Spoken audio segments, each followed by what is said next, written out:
یہ نہیں ہو سکتا کہ آپ جلدی جلدی پینٹ لگائیں, مہمان آ رہے ہیں جلدی جلدی پینٹ لگاؤ, بھائی لگا تو دیا, یہ بھی ہو سکتا ہے کہ وہ پینٹ کے پیچھے جو پائپ ہے وہ پھٹ جائے جب مہمان آپ کا بیٹھا ہو گھر کے اندر, یہ بھی تو آپ نہیں چاہتے نا, تو آپ آہستہ آہستہ کام کریں گے. اس وقت یہ سیاسی مسئلہ ضرور ہے, اور اسی لیے پاکستان کے اندر پارلیمان کے اندر سیاسی قوتوں کے اندر اور باقی قوتوں کے اندر اتفاق رائے ضرور ہونا چاہیے کہ پاکستان کی معیشت اور پاکستان کی جو سوسائٹی ہے وہ ایک لانگ ٹرم ویژن ڈیمانڈ کرتی ہے, اور وہ ویژن جو ہے وہ انہی اداروں اور سیاسی پارٹیوں سے آنا ہے. اگر نہیں آئے گا تو حالات اور خراب ہوں گے. عزیر بھائی اب ذرا امریکہ کی بات کر لیتے ہیں. امریکہ سے آپ آئے ہیں تو امریکہ کو آپ سے بہتر کون بتا سکتا ہے؟ ٹرمپ صاحب کو جتوا دیا ماشاء اللہ آپ لوگوں نے. امریکہ کو بہتر میرے سے کوئی نہیں جانتا, یہ بات نہ کہلواتے ہیں. دیکھیں ٹرمپ کی جو جیت ہوئی ہے ایک طرح سے پی ٹی آئی والے کیوں خوش ہیں سر؟ کیونکہ انہوں نے, ان کا ویو جو رہا ہے وہ یہ ہے کہ جو بائیڈن کی انتظامیہ نے جو ہے پہلے تو رجیم چینج کیا, اور اس کے بعد جتنی بھی انگیجمنٹ انہوں نے کی واشنگٹن کے اندر وہ انہوں نے چینج نہیں کی اپنی پالیسی پاکستان. واقعی بائیڈن صاحب نے کیا ہے رجیم چینج؟ دیکھیں رجیم چینج اس طرح ہوتا نہیں ہے. اگر ہم ازیوم کریں کہ وہ جو کہانی ہے سائفر کی وہ ایک سگنل تھا ڈان لو کی طرف سے افواج پاکستان کو کہ آپ یہ کر ڈالیں ہم آپ کی سپورٹ کریں گے, تو آپ کو ایک گریڈ 21 کے آفیسر کی اسٹیٹ وزارت خارجہ کے پاکستان کے لحاظ سے اس کا سگنل دینا کی ضرورت نہیں ہوتی پاکستانی فوج کو. ان کے الگ تعلقات ہیں اور وہ بیک چینل میں تعلقات ہوتے ہیں, وہ اس طرح سگنل نہیں دیتے, پبلکلی نہیں دیتے یا ایمبیسی میں آ کے نہیں دیتے سگنل.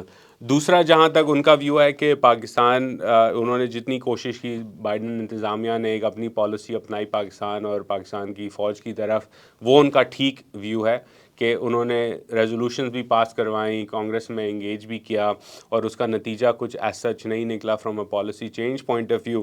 اس کی وجہ بڑی سمپل سی ہے, فارن پالیسی جو ہے وہ ایگزیکٹو کا ڈومین ہے, اور صدر کی اور ان کی انتظامیہ کی ایک پالیسی ہے پاکستان کے نزدیک کہ وہ نہ تو پاکستان کے زیادہ قریب آنا چاہتے ہیں, نہ پاکستان کو جو ہے وہ زیادہ ڈیسٹیبلائز کرنا چاہتے ہیں. ان کے اپنے چھوٹے موٹے کام ہیں پاکستان سے جو وہ کرنا چاہتے ہیں, اور کیونکہ وہ سارے کام ہو رہے تھے تو there was no need to change anything with regards to Pakistan.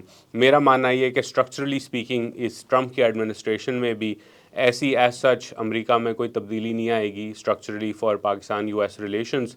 کچھ چیزوں پہ مارجنل موو ہو, کچھ چیزوں پہ شاید ڈونلڈ ٹرمپ عمران خان صاحب کے بارے میں کچھ کہہ دیں جیسے رچرڈ گرنل آج کل کہہ رہے ہیں, لیکن اس سے زیادہ کیا بات ہوگی مجھے نہیں لگتا, کیونکہ امریکہ میں جو پالیسی میکنگ کا پروسیس ہے فارن پالیسی اسٹیبلشمنٹ میں وہ کافی کمپلیکس ہے. اس میں کافی گروپس کا, کافی لوگوں کا انپٹ آتا ہے, اور ان تمام لوگوں کے جو انٹرسٹس ہیں اس وقت وہ یہ ڈیمانڈ کرتے ہیں کہ پاکستان میں ایسا زیادہ انٹروین نہ کیا جائے. پاکستانی کمیونٹی نے پیسہ دیا ہے, کیمپینز کے دونوں طرف دیا ہے, بالخصوص ڈونلڈ ٹرمپ کی کیمپین کو کچھ پاکستانی امریکنز نے دیا ہے جو کہ پی ٹی آئی کے حامی ہیں, لیکن ان the grand scheme of things وہ اتنا زیادہ پیسہ نہیں ہے جس کی وجہ سے آپ کو کوئی ویٹو پاور مل جائے. میں ایک ایگزامپل دے دیتا ہوں. ایک جو آپ جب ڈونیشن دیتے ہیں کسی بھی پارٹی کو ایک ہائی لیول پر, بڑے لیول پر, تو آپ کو ایک طرح سے ایمبیسڈر کی پوزیشن کی پک کرنے میں جو ہے وہ مدد ہوتی ہے. آپ کر سکتے ہیں, سجیسٹ کر سکتے ہیں, بیکاز اے پولیٹیکل اپوائنٹمنٹ آپ کہہ سکتے ہیں. اگر پی ٹی آئی اور پی ٹی آئی کے جو حمایتی ہیں اوورسیز پاکستانیز, انہوں نے اگر اتنا پیسہ لگایا ہے تو وہ اپنا ایک ایمبیسڈر بھجوا دیں اسلام آباد, ہمیں پتہ چل جائے گا ایمبیسڈر کون آتا ہے. کیوں بلوم صاحب کا تو ختم ہو چکا ہے ٹائم, تو ہم دیکھ لیں گے, ایویڈنس آ جائے گا کچھ مہینوں میں کہ کیا وہ اپنا ایمبیسڈر لگا سکتے ہیں پاکستان میں یا نہیں. اچھا, تو آپ کو لگ رہا ہے کہ جو ٹرمپ صاحب اگر آ بھی جائیں گے تو اس سے پاکستان کی سیاسی صورتحال پر کچھ زیادہ اثر نہیں پڑنے والا؟ زیادہ اثر نہیں پڑے گا. اور اگین انالیسس کے لیے ہم دیکھیں نا, ٹرمپ کے بارے میں کہا جاتا ہے ہی از اے ٹرانزیکشنل پرسن, یعنی وہ اسٹریٹجک اتنا نہیں دیکھتے کون دے رہا ہے کون لے رہا ہے, ان کا حساب کتاب بڑا سمپل سا ہوتا ہے. اب ہم دیکھیں پاکستان امریکہ تعلقات میں امریکہ پاکستان سے چاہتا کیا ہے. وہ چاہتا ہے کہ پاکستان کا جو نیوکلیئر میزائل ڈیولپمنٹ پروگرام ہے وہ کنٹین کیا جائے. یہ دہائیوں سے امریکہ کی پالیسی ہے ریگارڈلیس آف ریپبلکنز اور ڈیموکریٹس. وہ ایک حد تک چاہتے ہیں پاکستان میں بالخصوص ڈیموکریٹ سائڈ پہ کہ جمہوری نظام جو ہے وہ آگے بڑھے, لیکن جارج بش کے زمانے میں بھی تھوڑا یہ تھا ان کا ایکسپورٹنگ ڈیموکریسی کا ایجنڈا. وہ چاہتے ہیں پاکستان میں دہشت گرد گروہوں پہ کنٹرول رکھا جائے, یا افغانستان میں کچھ ہو رہا ہے تو اس کا امپیکٹ اتنا زیادہ نہ ہے کیونکہ اس سے پھر آپ کے لنکیجز ہیں گلوبل جہادی موومنٹ کے, تو وہ زیادہ نہ ہو. اور وہ چاہتے ہیں کہ پاکستان جو ہے وہ کسی طرح، اور یہ پاکستان کے جو سعودی اور اماراتی دوست ہیں وہ بھی یہ چاہتے ہیں کہ پاکستان اوورٹلی جو ہے وہ ایرانی کیمپ میں جا کے کھڑا نہ ہو جائے اور اسے ہم پوزیشن کریں. اینڈ فائنلی وہ چاہتے ہیں کہ پاکستان فلی جو ہے وہ چائنا کی کلائنٹ اسٹیٹ نہ بن جائے اور ان کا پارٹنر نہ بن جائے، امریکہ کا بھی ایک کردار ہے. ان تمام ایشوز کے اندر اگر ہم ریئلسٹک انالیسس کریں پاکستان کی پولیٹیکل اکانومی کا، ڈیسیجن میکنگ پاور اور ایگزیکیوشن پاور اسلام آباد میں نہیں، راولپنڈی میں ہے. تو اگر پاور راولپنڈی میں ہے اور امریکہ کو یہ چیزیں چاہیے پاکستان سے، تو وہ کیا چیز ہے جو عمران خان صاحب اگر پاور میں واپس آئے تو وہ آفر کریں گے؟ نمبر 1. نمبر 2، اگر ہم 18 سے 22 تک کا ان کا دیکھیں پرفارمنس ان ایشوز کے اوپر، تو وہ تو آلٹرنیٹ مسلم بلاک بنانا چاہتے تھے ترکی اور ملیشیا وغیرہ کے ساتھ. وہ چین کے زیادہ قریب آنا چاہتے تھے، وہ روس کے زیادہ قریب آنا چاہتے تھے، وہ انڈیا سے حامی نہیں تھے ایک طرح سے پیس کرنے میں، اور وہ ایک نیشنلسٹ پاکستانی پالیسی جس کے اندر طالبان کی ریہیبلیٹیشن پاکستان نرم کے گوشہ اندر رکھتے تھے اسے نرم گوشہ رکھتے تھے.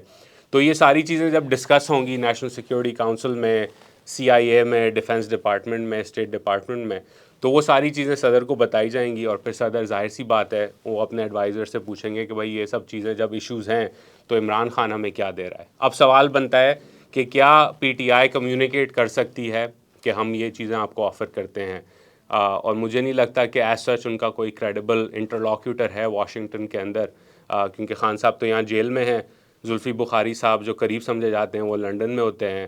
PTI USA کا ایک کانفلکٹ ابھی ہمیں نظر بھی آ گیا سینکشنز کے معاملے پر کہ کیا تھا between PTI US and PTI Pakistan. تو وہ کریڈیبل انٹرلاکیوٹر کون ہے جو کہ گارنٹی دے سکے گا کہ اگر آپ ہمیں واپس لائے تو ہم یہ چیزیں کریں گے؟ فار ایگزامپل یہ لاسٹ ٹائم جب نیگوسیشن ہوئی تھی، امریکہ پاکستان کی سیاست میں اوورٹلی انٹروین کر رہا تھا، کردار ادا کر رہا تھا، وہ کانڈولیزا رائس، جنرل مشرف اور بے نظیر بھٹو صاحبہ کی ہوئی تھی، شہید بے نظیر بھٹو کی. تو اس کے اندر بے نظیر بھٹو شہید خود ڈائریکٹ پارٹیسپینٹ تھیں اگریمنٹ کی، رائٹ؟ یہ سب تاریخ کا حصہ ہے. تو سوال بنتا ہے کہ خان صاحب کا کون ہے انٹرلاکیوٹر جو وہ کریڈیبلی آفر کر سکے کہ ہم یہ چیزیں آپ کے لیے کریں گے؟ آبویسلی وہ پبلک میں تو بات نہیں آئے گی، اور امریکہ سمجھے کہ اس کے پاس اتنی کریڈیبلٹی ہے کہ وہ خان صاحب جیل میں ہیں، اس کے باوجود خان صاحب اس کی بات سے اتفاق کرتے ہیں. آپ کی اس بات سے ہمارے PTI والے دوست بہت ناراض ہوں گے. تیار رہیے گا ان کے میسیجز کے لیے. اچھا مجھے یہ بتائیے پھر، جو PTI والوں نے اتنی امیدیں لگائی ہوئی ہیں کہ ٹرمپ صاحب آئیں گے تو یہ ہو جائے گا، ٹرمپ صاحب آئیں گے تو یہ ہو جائے گا، تو وہاں کے جو امریکن پاکستانی ہیں وہ، جیسے آپ یہ چیز سمجھتے ہیں کہ یہ ساری چیزیں دیکھی جاتی ہیں، تو انہوں نے بھی تو یہ کیلکولیشن کی ہوگی نا. وہ پھر یہاں پر کیا مس گائیڈ کر رہے ہیں PTI کو؟ یہ ایک ماحول سا بن گیا ہے کہ اب ٹرمپ صاحب آ گئے اب سب حل ہو جائے گا، عمران خان بھی آ جائیں گے، تو کیا مس گائیڈ کر رہے ہیں یا وہ بھی مطلب خوش خیالی میں ہے بس؟ نہیں دیکھیں، ایک طرح سے ہر امریکہ میں ہر ڈایاسپرا جو ہے اس کی ایک پولیٹیکل لرننگ کا پروسیس ہوتا ہے کہ آپ کس طرح، پہلے تو آپ امریکہ آتے ہیں، اپنا گھر بار بساتے ہیں، پھر کمیونٹی بساتے ہیں، پھر آپ آہستہ آہستہ امریکہ کی سیاست میں داخل ہوتے ہیں. یہ صرف یونیک ٹو پاکستان نہیں ہے، یہ ہوا امریکہ میں انڈینز کے ساتھ بھی، اس سے پہلے جوئش کمیونٹی کے ساتھ بھی، جو پاکستان میں لوگ بھول جاتے ہیں. فار ایگزامپل کہ until the 1960s and 70s یہودیوں کو امریکہ کے اندر وال اسٹریٹ پہ نوکری نہیں ملتی تھی، بیکاز وہ جو اینٹی سیمیٹک سینٹیمنٹ تھا وہ بڑا مین اسٹریم تھا وال اسٹریٹ کے اندر اور لیگل پروفیشن کے اندر امریکہ کے. آئرش کمیونٹی بھی اسی ایکسپیرینس سے گزری. تو جب آپ پولیٹیکل لرننگ میں انٹر کرتے ہیں اور آپ پالیٹکس میں انفلوئنس کرنے کی کوشش کرتے ہیں، تو کہیں آپ کو سکسیسز ہوتے ہیں، کہیں آپ کو اپنی لرننگ ہوتی ہے، اور کہیں آپ لڑائی ہار جاتے ہیں. پاکستانی کمیونٹی امریکہ کے اندر بالخصوص PTI کے حامی، بٹ ریٹ لارج، کیونکہ it is the most popular, let's be very honest, it is the most popular party in American Pakistani communities, the PTI. تو وہ اب انگیج کرنا سیکھ رہے ہیں اور بڑی تیزی سے سیکھ رہے ہیں. اس کا ایویڈنس یہ ہے کہ 5-6 سال پہلے پاکستانی کمیونٹی امریکہ میں کانگریس کے اندر ریزولوشن پاس کرانے کی کیپیسٹی نہیں رکھتی تھی. اب انہوں نے وہ کام کروایا. اب وہ سیکھ رہے ہیں کہ یہ سسٹم چلتا کیسے ہے، اس کے اندر ہمارا کردار کیا ہوگا. آہستہ آہستہ وہ سیکھیں گے کہ ہل پہ آپ موبلائز کر سکتے ہیں، ایک particular point of view, resolutions لا سکتے ہیں. ریزولوشن سے مشکل ہوتا ہے کہ آپ ایک لا لائیں، میگنٹسکی ایکٹ کی طرح کا، فار ایگزامپل جو روس کے اوپر لوگوں نے لگوایا صدر پوٹن کے ارلی اس کے اندر دور کے اندر. وہ اور مشکل کام ہے ہل کے اوپر. اس کے لیے آپ نے جوڑ توڑ کرنی پڑتی ہے سینٹ میں, کانگریس میں. یہ اگلا لائحہ عمل ان کا ہوگا سیکھنے کا کہ امریکی نظام کیسے چلتا ہے. اور فارن پالیسی میں بالخصوص آخری جو چیز آپ نے لرن کرنی ہوتی ہے وہ یہ ہوتی ہے کہ کیونکہ فارن پالیسی ایگزیکٹو کا ڈومین ہے, اس کے اندر ایک پورا الگ بیوروکریٹک سسٹم ہے جسے آپ نے سمجھنا ہوگا, جس کے اندر آپ نے انویسٹ کرنا ہوگا through researchers, through connections in Washington D C etcetera, اور اس کے بعد آپ ایک بڑے لمبے عرصے تک اگر انگیج کریں گے تو پالیسی چینج ہوگی. فار ایگزامپل انڈین امریکنس کی میں آپ کو ایگزامپل دیتا ہوں کہ جو جارج بش کے زمانے میں nuclear accord, civil nuclear deal sign ہوئی بھارت اور امریکہ کے درمیان, وہ اچانک دن رات کے اوور نائٹ اندھیرے میں نہیں آئی باہر اور وہ سائن ہو گئی. کافی سالوں کی محنت تھی انڈین امریکنس کی, جو لوگ بھارت سے امریکہ میں قریب تعلقات چاہتے تھے, انہوں نے اس پہ کام کیا اور کام کرتے رہے, اور جب موقع ملا پھر ہوا. تو یہ چیزیں ٹائم لیتی ہیں, اور ہر کمیونٹی جو ہے including the Pakistani American community, وہ ابھی پولیٹیکل لرننگ کے تھرو گزر رہی ہے, تو سیکھیں گے وہ. لیکن میرے لیے امپورٹنٹ بات یہ ہے کہ کمیونٹی اتنی میچور اب ہو چکی ہے کہ وہ اگر چاہے اور اپنا پیسہ لگائے اور اپنا انفلوئنس استعمال کرے کسی بھی ٹاپک پہ, تو وہ تھریش ہولڈ کراس کر چکی ہے جہاں وہ ریزولوشن اپنے کام کی نکلوا سکتے ہیں کانگریس سے. عزیر بھائی, یہ کیا وجہ ہے کہ ابھی یہ جو امریکہ میں الیکشن ہوئے ہمیں صرف پی ٹی آئی کی ہی آواز سننے کو ملی؟ مطلب یہ کہ ہماری تو سیاسی جماعتیں اور بھی ہیں نا, مسلم لیگ نون بھی ہے, پیپلز پارٹی بھی ہے, کہ کیا ان لوگوں کی ملک سے باہر نمائندگی بالکل نہیں ہے؟ ہمارے جو اوورسیز پاکستانی ہیں یہ بالکل ان پارٹیز کو لائک نہیں کرتے, یہ کیوں نہیں نظر آئے مطلب ایک بنانے میں, جیسے پی ٹی آئی نے اپنا ایک وہ بنایا؟ دیکھیں, ایک حد تک نمبر ون ایشو یہ رہا کہ پی ٹی آئی کا ایک ایڈوانٹیج تھا, اور وہ ایڈوانٹیج تھا عمران خان, اور ہے. اور دوسرا advantage related to Imran Khan صاحب, وہ ہے شوکت خانم ہاسپٹل. اس کی فنڈ ریزنگ کی وجہ سے ایک پوری کمیونٹی میں جو ہے رسپیکٹ ہے خان صاحب کی, and by extension P T آئی کی. باقی پارٹیز کا وہ انفراسٹرکچر اور وہ آرگنائزیشن نہیں ہے.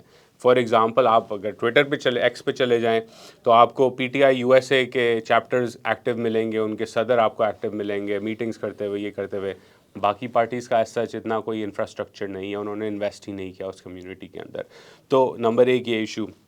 نمبر دو یہ کہ بائی اینڈ لارج جو یہاں نیریٹو چلا ہے پاکستان کے اندر about the P T I, about corruption, about the legacy parties, وہی نیریٹو انہی کمیونٹیز میں امریکہ میں بھی چلا ہے, کینیڈا میں بھی مقبول ہوا ہے, آسٹریلیا میں بھی.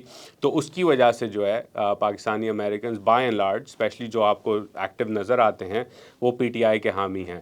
لیکن جو بڑا ایشو میرے نزدیک یہ ہے کہ دوسری پارٹیز نے انویسٹ ہی نہیں کیا. تو جب آپ کمیونٹی میں انویسٹ نہیں کریں گے, انگیج نہیں کریں گے, اپنا بیانیہ نہیں بتائیں گے, ڈاکٹرس کمیونٹی سے جا کے ملاقاتیں اس طرح نہیں کریں گے, تو ظاہر سی بات ہے آپ کو پش بیک زیادہ ملے گا کمیونٹی کی طرف سے. صحیح. ایک چیز اور بڑی ڈسکس ہو رہی ہے پاکستان میں اسٹار لنک کو لے کر. ایلون مسک صاحب اس کو وہ کرتے ہیں, آن کرتے ہیں. یہ کیا معاملہ چل رہا ہے کہ کیا پاکستان میں ایلون مسک آنا چاہ رہے ہیں اسٹار لنک کے ذریعے, جبکہ دیکھا جائے تو ایکس بین ہے یہاں پر, ٹھیک ہے؟ تو یہ ہے کیا معاملہ کہ مطلب وہ آنا چاہ رہے ہیں یا ہم نے ان کو اپروچ کیے, اور اسٹار لنک ہے کیا, اس سے ہوگا کیا؟ دیکھیں, پہلے تو اسٹار لنک پہ آ جاتے ہیں. اسٹار لنک بیسکلی ایک بزنس ہے جس پہ ایلون مسک نے اسٹارٹ کیا. وہ لو ارتھ آربٹ سیٹلائٹس جو ہیں وہ بھیج رہے ہیں باہر, اور وہ کنیکٹڈ سیٹلائٹس ہیں جو کہ انٹرنیٹ بیم ڈاؤن کر سکتے ہیں. اس وقت اگر آپ پاکستان میں ہیں اور آپ کو انٹرنیٹ چاہیے تو اس کے 2-3 طریقے ہیں. آپ موبائل لے لیں تو موبائل کمپنی ٹاور لگاتی ہے, ٹاور کو فائبر سے کنیکٹ کرتی ہے, اور پھر آپ کو انٹرنیٹ ملتا ہے. یا آپ کی کمیونٹی میں کیبل بچھا ہوا ہے فائبر آپٹک کا یا براڈ بینڈ کا, تو آپ کے گھر میں تار آ سکتا ہے اور اس سے ملتا ہے. دنیا بھر میں اسی طرح ہوتا ہے.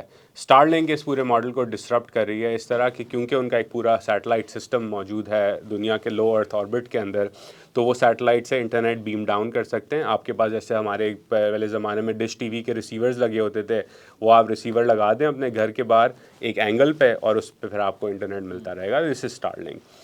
اس کی جو امپورٹنس ہے ریلیٹیولی اسپیکنگ, وہ ان پرٹیکولر رورل علاقوں میں ہے, یا پہاڑی علاقوں میں ہے, یا آئسولیٹڈ علاقوں میں ہے, جہاں تار بچھانا یا ٹاور لگانا تار بچھا کے بڑا مہنگا پروپوزیشن ہے. فار ایگزامپل میں امریکہ میں رہتا ہوں, ڈی سی کے باہر اسٹیٹ ہے ویسٹ ورجینیا, پہاڑی علاقہ ہے, بڑا رورل ہے, غریب ہے, اور آئسولیٹڈ بھی ہے. وہاں اگر آپ صرف 100 میٹر کی فائبر تار بچھائیں نا اپنے روڈ سے لے کے, کیونکہ گھر اندر ہیں, رورل علاقہ ہے, 100 میٹر دور روڈ سے ہوتا ہے گھر کم از کم, تو وہ آپ کو $10,000 سے $15,000 کی تار پڑے گی.